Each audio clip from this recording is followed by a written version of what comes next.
28শে ফেব্রুয়ারি 2026 রাত পেরিয়ে ভোরের আলো ফুটতে না ফুটতেই যুক্তরাষ্ট্র ইসরায়েলের যৌথ হামলায় নিহত হন ইরানের সর্বোচ্চ ধর্মীয় নেতা আয়াতুল্লাহ আলী খামেনি সহ শীর্ষ কর্মকর্তারা। এই শোকের মধ্যেই দাঁতভাঙা জবাব দেয় ইরান। মুহুর্মুহু ক্ষেপণাস্ত্র হামলা চালায় ইসলামিক রেভলিউশনারি গার্ড কর্পস। একে একে গুঁড়িয়ে দেয় মধ্যপ্রাচ্যে থাকা বেশ কয়েকটি মার্কিন সামরিক ঘাঁটি। হামলার আঘাত থেকে বাদ যায়নি মার্কিন মিত্রদেশগুলো।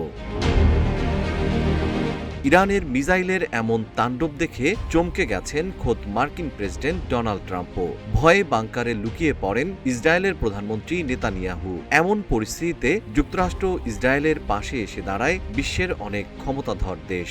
এ তালিকায় আছে কানাডা, অস্ট্রেলিয়া, যুক্তরাজ্য, ফ্রান্স, ইতালি ও জার্মানির নাম। এছাড়া মধ্যপ্রাচ্যের দেশ সৌদি আরব, সংযুক্ত আরব আমিরাত, জর্ডান, বাহরাইন, কাতার এবং কুয়েত। ভবিষ্যৎ হোক নিরাপদ, বিনিয়োগ হোক বিশ্বস্ত, আর আমার পছন্দ সল্ট বে। ওয়েলকাম টু সল্ট বে। পরোক্ষভাবে যুক্তরাষ্ট্রের পক্ষ নিয়েছে। এই দেশগুলো ইরানের পাল্টা হামলার নিন্দা জানায় এবং আঞ্চলিক অস্থিরতার মধ্যে তাদের আকাশসীমা বা কৌশলগত সহায়তা দিয়ে মার্কিন ব্লকের সাথে ঐক্যবদ্ধ অবস্থান নেয়। ইরানের বিরুদ্ধে সামরিক অভিযানে বিপুল পরিমাণ অর্থ ব্যয় করছে যুক্তরাষ্ট্র। শুধুমাত্র 28শে ফেব্রুয়ারি একদিনেই যুক্তরাষ্ট্রের মোট ব্যয় $779 মিলিয়ন।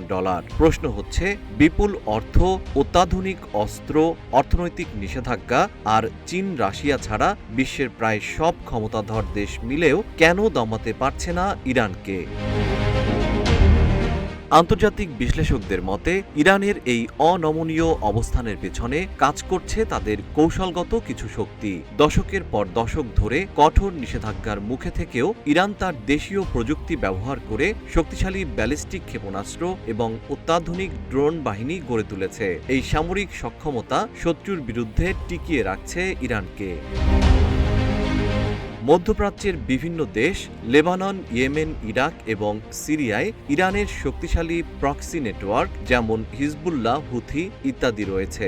সরাসরি ইরানের উপর কোনো বড় হামলা হলে এই গোষ্ঠীগুলো পুরো অঞ্চলকে অস্থিতিশীল করে তুলতে পারে, যা পশ্চিমা দেশগুলোর জ্বালানি নিরাপত্তার জন্য বড় হুমকি।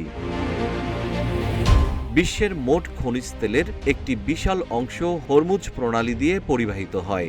যুদ্ধের পরিস্থিতিতে ইরান যদি এই পথ বন্ধ করে দেয় তবে বিশ্ব অর্থনীতিতে বড় ধরনের ধস নামার আশঙ্কা থাকে। তাই হরমুজ প্রণালীও ইরানের জন্য আশীর্বাদ। সাম্প্রতিক বছরগুলোতে রাশিয়া ও চীনের সাথে ইরানের ঘনিষ্ঠতা বেড়েছে। বিশেষ করে ইউক্রেন যুদ্ধ এবং বৈশ্বিক আধিপত্য বিস্তারের লড়াইয়ে এই দেশগুলোর সমর্থন ইরানকে কূটনৈতিক ও অর্থনৈতিক সুরক্ষা কবচ প্রদান করছে। ইরানের আয়তন অনেক বড় এবং এর ভূখণ্ড পাহাড়ি ও দুর্গম। ফলে আধুনিক প্রযুক্তির যুগেও পূর্ণাঙ্গ সামরিক বিজয় অর্জন করা যে কোনো বহিরাগত শক্তির জন্য অত্যন্ত ব্যয়বহুল এবং ঝুঁকিপূর্ণ। জেম শিহাব, রূপালী বাংলাদেশ।